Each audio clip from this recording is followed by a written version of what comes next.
toute une partie de ces techniques qui étaient jusque-là abordées comme des moyens militaires vont être réinvestis dans la lutte contre les changements climatiques. C'est comme ça que naît la géo-ingénierie au sens où on l'entend vraiment aujourd'hui.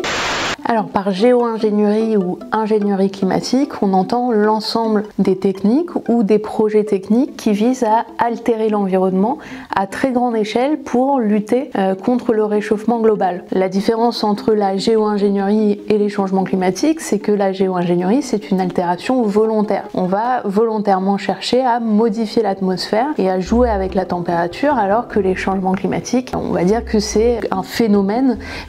qui arrive par inadvertance,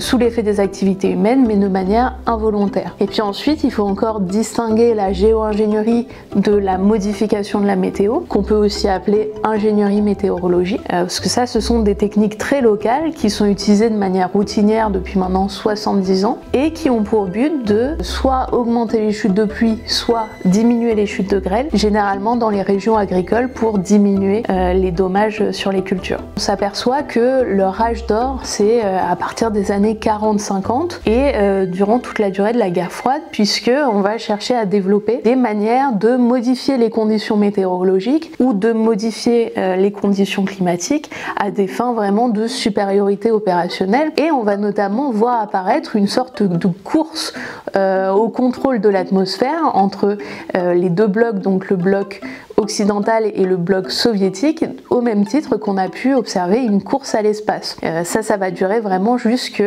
dans les années 70, et puis tout au long des années 70, on commence à s'apercevoir tout à la fois que ce sont des techniques dangereuses pour l'environnement, mais aussi qu'il y a un problème de taille, le changement climatique, et toute une partie de ces techniques qui étaient jusque-là abordées comme des moyens militaires vont être réinvestis dans la lutte contre les changements climatiques. C'est comme ça que naît la géo-ingénierie au sens où on l'entend vraiment aujourd'hui, c'est-à-dire vraiment un ensemble de techniques pour lutter contre les effets des changements climatiques. Alors si on prend un exemple concret, on peut parler de l'ensemencement des nuages, qui est la principale technique de modification de la météo utilisée à ce jour. Une cinquantaine d'États dans le monde modifient la météo de manière très régulière. C'est assez simple, on va aller mettre des produits chimiques dans les nuages pour modifier le processus de condensation ou de cristallisation et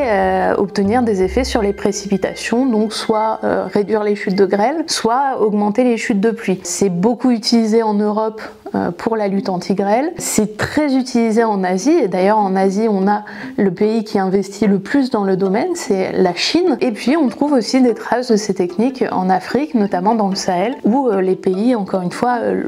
cherchent à lutter contre la sécheresse et donc à augmenter les précipitations à cette fin. Donc ce sont des techniques qui sont principalement utilisées à des fins domestiques, agricoles, mais ça ne veut pas dire qu'elles n'ont pas d'enjeux géostratégiques et qu'elles ne posent pas de risques sur le plan géopolitique et militaire. Si on prend l'exemple de la Chine, qui est donc le pays le plus avancé en matière de modification de la météo, ces pratiques d'ensemencement des nuages ont tendance à provoquer des tensions avec l'Inde, son voisin, qui considère que la Chine lui vole ses ressources en eau. Alors même si c'est extrêmement difficile aujourd'hui sur le plan scientifique d'être au clair sur les effets de ces pratiques, et même s'il est peu probable que ces pratiques affectent de manière durable et conséquente les chutes de pluie en Inde, il y a tout de même cette préoccupation montante au sein de la société indienne et notamment au sein des sphères de réflexion stratégique et de défense indienne, et ça mène à une escalade des tensions autour des ressources hydriques, donc non plus les ressources hydriques au sol, mais cette fois les ressources hydriques atmosphériques.